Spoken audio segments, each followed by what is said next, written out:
Hello दोस्तों। आज हम लोग क्लास 10th का मैथ चैप्टर वास्तविक संख्या यानी कि इंग्लिश में रियल नंबर बोलते हैं।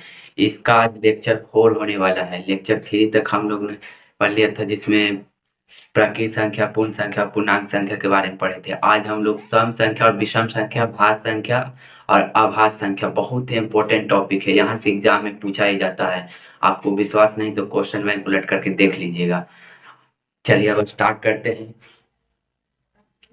देखिए, हम लोग पहले रिवाइज करते, याद है आपको हम कल प्लस माइनस का नियम पढ़ाए थे। इसमें जोड़ में जब प्लस प्लस रहेगा ना तो प्लस करिएगा, और माइनस माइनस रहेगा और जोड़ने के बाद थोड़ा सा माइनस में जुड़ेगा। एग्जाम्पल लेते चलते, जैसे 2 और 3 है ना, प्लस प्लस में है ना, तो 5 हो जाएगा, जुड़ेगा प्लस में 5। प्लस आप लिख भी सकते हैं, छोड़ भी सकते हैं। ठीक है। और दोनों माइनस है, -2 और -3। देखिए संख्या तो सेम है लेकिन साइन अलग अलग, दोनों माइनस है। तो माइनस में क्या होगा, जुड़ेगा, यानी कि जोड़ना ही है, 5 होगा लेकिन माइनस में होगा।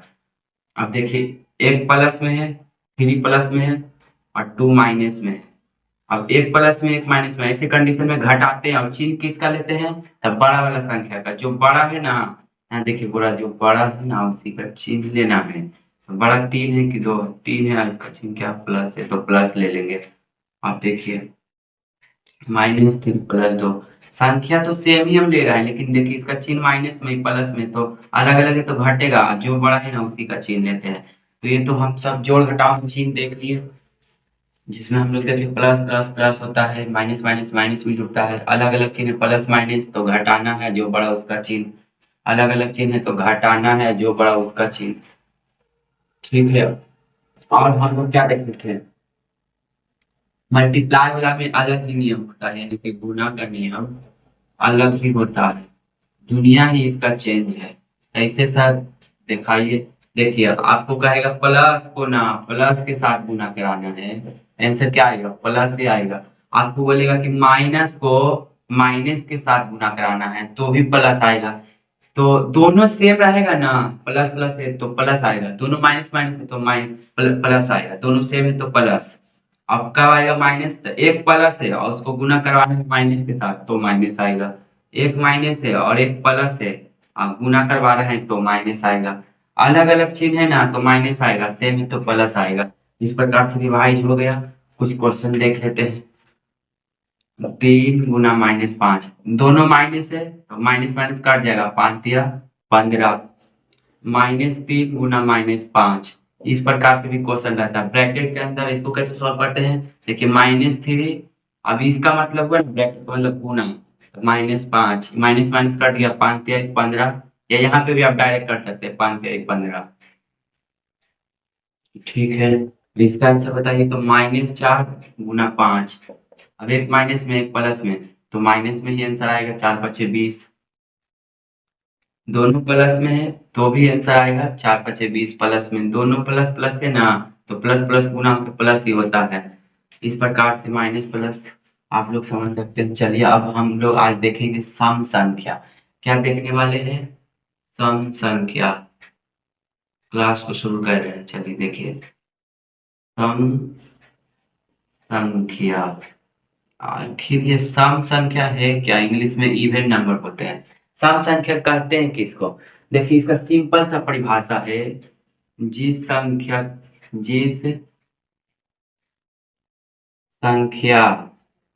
के लास्ट में 0, 2, 4, 6 और 8 हो उसे सम संख्या कहते हैं। सम संख्या कहते हैं। क्या क्या हो, सम संख्या के लास्ट में क्या होना चाहिए, सर अब हम जान गए, आप नहीं बताइए, बताओ।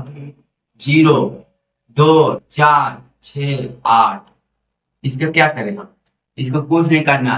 यदि कोई संख्या उसके लास्ट में लगा हुआ है तो समझ जाएगा ना कि वो सम है। क्या है, सम है। जैसे एग्जांपल दीजिए तभी हम मानते हैं, नहीं तो देखिए आपको इतना बड़ा संख्या दिया गया है, अब पूछा जा रहा है कि सम है कि नहीं है। तो बस आप ना, इसका लास्ट डिजिट क्या है, इकाई अंक 8 है, और 8 है, और सम संख्या होने के लिए क्या चाहिए लास्ट में, जीरो हो चाहे दो हो चाहे छह हो चाहे आठ हो, कोई भी हो, कोई एक हो, इसमें से कोई एक हो ना लास्ट में, तो सम हो जाएगा। तो लास्ट में आठ है, सम संख्या में बोलता है कि जिस संख्या के लास्ट में जीरो दो चार छह आठ हो उसे सम संख्या कहते हैं। तो सम हो जाएगा, यस सर ये सम हो जाएगा। अब आपको दिया जाएगा, आप पूछेगा ये सम है, नहीं सर ये सम नहीं हुआ, क्योंकि लास्ट में जीरो दो चार छह आठ होना चाहिए। अभी संख्या का लास्ट के अंक थ्री है, हमको होना चाहिए जीरो दो चार छह आठ, तो ये भी नहीं हो सकता है। तो सम संख्या पछाड़ना बस कुछ नहीं, लास्ट डिजिट पकड़िए, चार है, चार आता है इसमें, जीरो दो चार छह आठ, हाँ सर ये सम हो जाएगा। क्या 330 सम संख्या है? लास्ट में जीरो है, सम संख्या है। परिभाषा है इसका, बोल रहा है कि हम, परिभाषा बोलता है कि मेरे लास्ट में जीरो दो चार छह आठ हो तो हम सम हो जाएंगे। ठीक है, इस प्रकार से आप सम को पहचान सकते हैं। देखिए सम संख्या में कौन कौन आता है, जैसे कि बात किया जाए सम संख्या में कौन कौन आता है एग्जाम्पल के लिए, तो आप ले सकते हैं दो। एक क्यों नहीं सर? क्योंकि लास्ट में एक नहीं चाहिए। दो से स्टार्ट होता है सम संख्या, दो चार छ आठ 10 12 14, एक एक करके ना आगे करते जाइए, एक एक करके आगे करते जाइए, आते जाएगा सम संख्या। अब देखिए सम संख्या है, इसमें से आपसे पूछा जाएगा एग्जाम में, बहुत बार पूछा गया है कि सबसे सबसे छोटा सबसे छोटा सम संख्या कौन है, बताओ तो। सबसे छोटा सम संख्या कौन है? तो सबसे छोटा कौन है इसमें, चार है कि दो है कि छह है? ऐसी पता चल रहा सर दो है सबसे छोटा, तो दो हो जाएगा आंसर। लेकिन लेकिन लेकिन क्या, सबसे बड़ा सम संख्या, देखिए सर मैथ में सबसे बड़ा का परिभाषा नहीं दिया गया है, सबसे बड़ा तो हम कभी बता ही नहीं सकते हैं। सबसे बड़ा सम संख्या कहाँ तक जाएगा कोई पता नहीं, अनंत हो जाएगा। अनंत हिंदी में लिखिएगा सर, मैथमेटिकल में लिखिए उल्टा आठ पार दे दीजिए, इसी को कहते हैं अनंत। ठीक है, आप देखिए आपसे पूछा जाएगा ना, दो कर्मागत, कर्मागत मतलब नहीं समझते सर, कर्मागत मतलब लगातार, दो कर्मागत सम संख्या का मासा कितना होगा, मासा मतलब एचसीएफ कितना होगा। तो देखिए आप दो कर्मागत ले लीजिए, मान लीजिए आपका मन कर रहा है ना कि हम, देखिए कर्मागत मतलब जैसे आप छह लिए ना, तो इसका अगला ही लेना है आपको, तो छह का अगला सम संख्या क्या है, सात है ना सर, आठ है, तो अगला लीजिएगा। जैसे कि आप ले लिए मान लीजिए 12, तो इसका अगला क्या है 14, एक अगला लेना है कर्मागत में। ठीक, अब आप दो कर्मागत संख्या ले ली, मान लीजिए दो लिए तो इसका अगला चार है। अब इसका एचसीएफ निकालिएगा, आप क्या निकालिएगा एचसीएफ मासा, तो हमेशा देखिएगा कितना आएगा, दो दूनी चार, दो का पहाड़ा कितना बार पड़े, चार आएगा, दो बार में। अब घटाएंगे तो जीरो ही नहीं बचेगा, जैसे नीचे जीरो होता है वही तो आंसर होता है एचसीएफ में, तो एचसीएफ कितना हो जाएगा, दो हो जाएगा। तो आप कोई भी दो सम संख्या ले लीजिए, दो क्रमागत सम संख्या का मासा हमेशा दो होगा, इस बात को आप ना याद रखिएगा एग्जाम के पॉइंट ऑफ व्यू से। ठीक है, इतना पॉइंट हम लोग जान गए। अब एक पॉइंट और है इसमें ना, प्रथम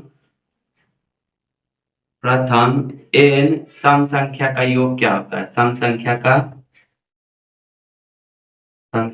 का योग क्या होता है, योग मतलब जोड़। जैसे प्राकृत संख्या का योग क्या था, एन, प्राकृत संख्या था ना n into n plus one बटे टू, यानी कि प्राकृत संख्या को जोड़ने का एक फार्मूला है एक तरह से। ठीक है, तो ठीक उसी प्रकार सम संख्या के बिना होगा फार्मूला, तो यहाँ प्रथम एन सम संख्या का योग का फार्मूला होता है n into n plus one, इसमें बटा टू नहीं रहता, n into n plus one. Example के लिए आपसे पूछा जाएगा ना क्वेश्चन में कि प्रथम पांच सम प्राकृत संख्या का योग निकाले, सम प्राकृत संख्या का योग, संख्या का योग कितना होगा। तो देखिए सम प्राकृत यानी सम संख्या की बात हो रहा है, सम संख्या का योग का फॉर्मूला क्या होता है हम जानते हैं, n into n plus one, यानी कि एन की जगह किसको रखना है, पांच को, बहुत दिन से हम लोग पढ़ रहे हैं, एन की जगह पांच को रखना, उसमें एक जोड़ेंगे। तो देखिए पहले तो ये पांच हम लिख दिए, और अंदर पांच और एक जोड़े ना तो छह हो गया, और इसका मतलब क्या करें सर, जोड़ दे दोनों के, नहीं नहीं नहीं नहीं, गुना गुना छह पच 30, तो इसका आंसर कितना हो जाएगा 23। 23 प्रकार से निकालते हैं प्रथम एन सब संख्या का योग। इस सारे पॉइंट को आप नोट डाउन कर लीजिए। आगे बढ़ते हैं और बहुत सारे क्वेश्चन प्रैक्टिस करेंगे।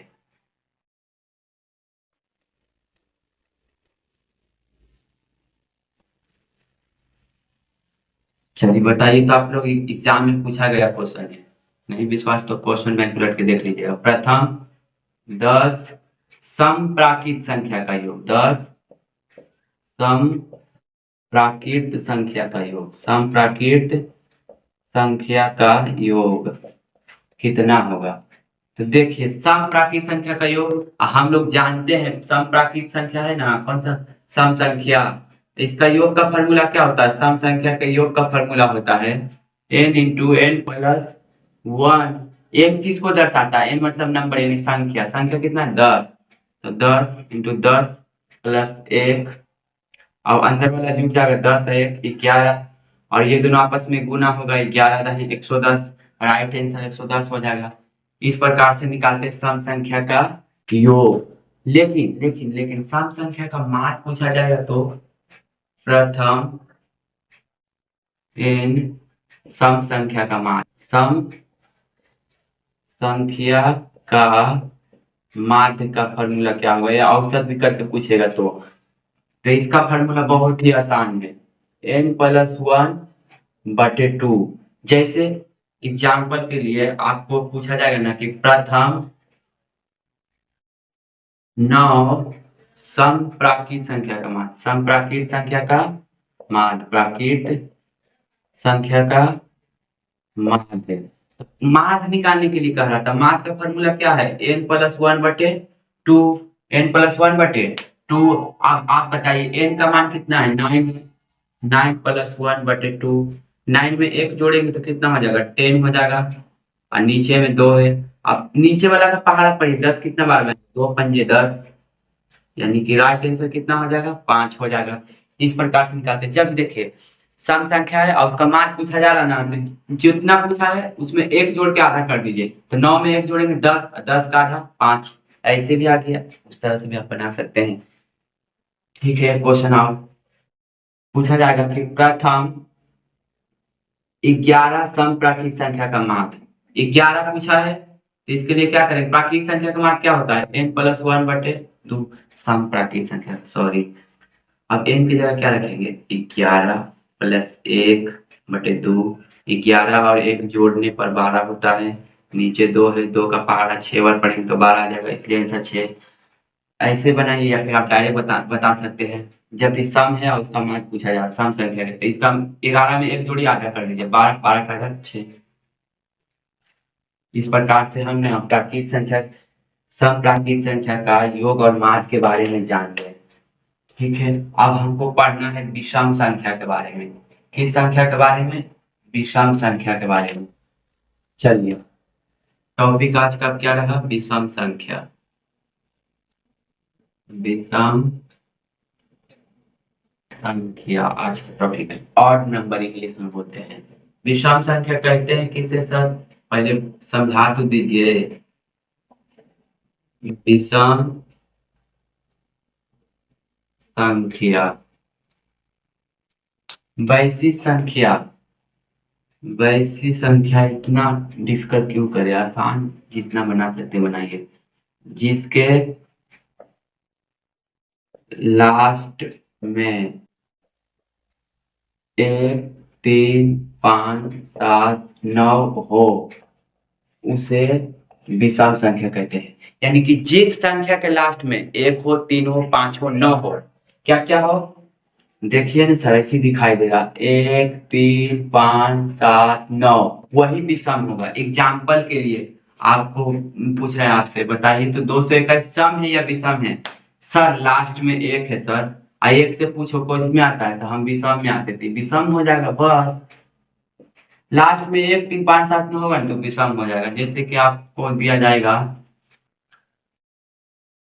3289, अभी क्या है, लास्ट में 9 है सर, जिस संख्या के लास्ट में 1 3 5 7 9 आता हो तो विषम होता है, तो विषम हो जाएगा। तो इस प्रकार से सम और विषम पहचानते हैं। ठीक है, तो विषम संख्या के बारे में लिखते हैं। जैसे में कौन कौन हो जाएगा विषम संख्या,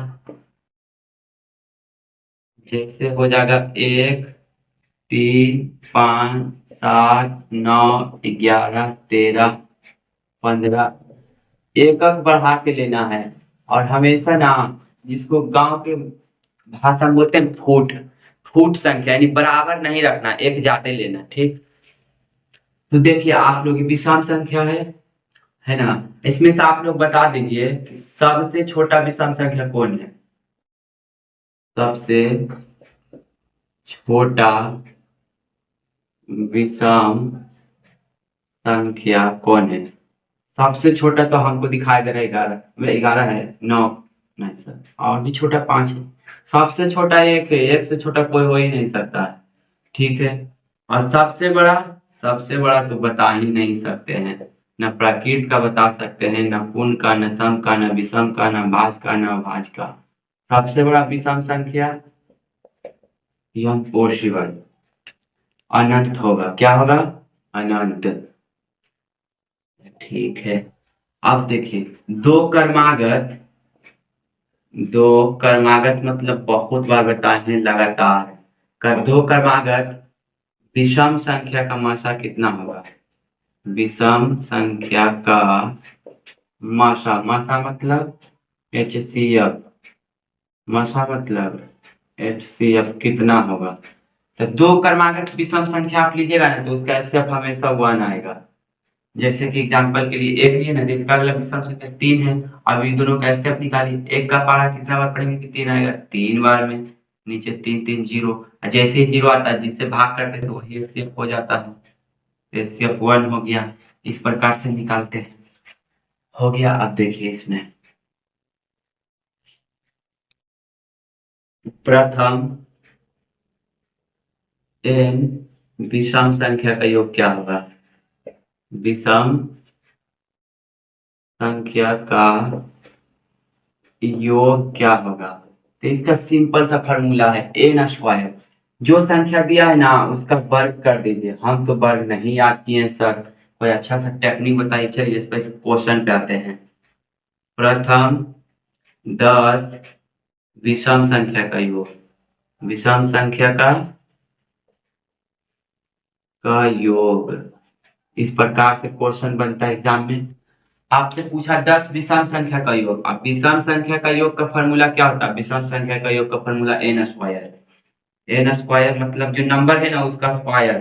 तो 10 का स्क्वायर जिसको याद हो लिख सकता है 100, लेकिन जिस बच्चा को नहीं याद हो वो क्या करेगा। तो देखिए यहाँ पे क्या लिखा हुआ है 10, उसके ऊपर में 2 यानी 2 बार 10 लिखना है, 10 गुना 10। अब आप लोग बताइए 10 दहाई 100। इस प्रकार से भी आप लोग कर सकते हैं। तो आप नहीं आसानी से बता सकते हैं। आपसे पूछा जाएगा, मिटा देगा, पूछेगा कि प्रथम 5 विषम संख्या का योग। तो 5 बोला तो 5 का स्क्वायर करेंगे, जो बोला उसका स्क्वायर, तो 5 का स्क्वायर 25। इस प्रकार से आप निकाल सकते हैं। एक क्वेश्चन और देते हैं, देखते हैं आपका दिमाग कितना तेज है, स्क्वायर आप कितना याद करते हैं। प्रथम 20 विषम संख्या का योग क्या होगा। तो सर विषम संख्या का योग होता है n स्क्वायर। n स्क्वायर मतलब जो संख्या है ना 20 उसका स्क्वायर। हमको याद है 20 का स्क्वायर 400। और जिसको नहीं याद है क्या करेगा 20 गुना 20 कर लीजिएगा, क्योंकि 2 बार लिखा हुआ है। तो 2 दूनी 4 और ये 2 0 आ जाएगा। इस प्रकार से आंसर, ठीक है। विषम संख्या का योग तो हम समझ गए सर, एकदम बहुत ही आसान है। प्रथम n विषम संख्या का मान, n विषम संख्या का मान है। ये तो और भी आसान है, जो पूछेगा वही आंसर। इसका मतलब सर n होगा। हाँ ये तुम कैसे जानता है। ठीक है चलो, तो हम क्वेश्चन पूछते हैं। प्रथम 10 विषम संख्या का मान बताएं। विषम संख्या का मान, तो प्रथम 10 विषम संख्या के बाद मान का फॉर्मूला n मतलब नंबर। तो नंबर कितना है सर 10 है, तो 10 से हो जाएगा आंसर। यानी जो पूछा ना विषम संख्या के मान में वही बोल दीजिएगा। आपसे पूछा जाएगा कि प्रथम 99 विषम संख्या का मान, 99 ही होगा सर। विषम संख्या का मान जो पूछा वही, इसलिए इसका फॉर्मूला भी लिखे प्रथम n विषम संख्या का मान n होता है। ठीक है चलिए एक बार रिकॉल कर लेते हैं। विषम संख्या कहते हैं किसके, जिसके लास्ट में 1 3 5 7 हो, विषम संख्या है। विषम संख्या के समुच्चय है 1 3 5 7 9। अब देखिए सबसे छोटा विषम संख्या 1, सबसे बड़ा अनंत। दो क्रमागत विषम संख्या का मतलब 1, प्रथम n विषम संख्या का योग n स्क्वायर, जो बोला उसका वर्ग कर देना है। और प्रथम n विषम संख्या का मान, मान में जो बोला वही बोल देना है। चलिए अब हम लोग सम विषम के बारे में समझ गए। अब समझेंगे भाज्य संख्या। कैसे संख्या? भाज्य संख्या।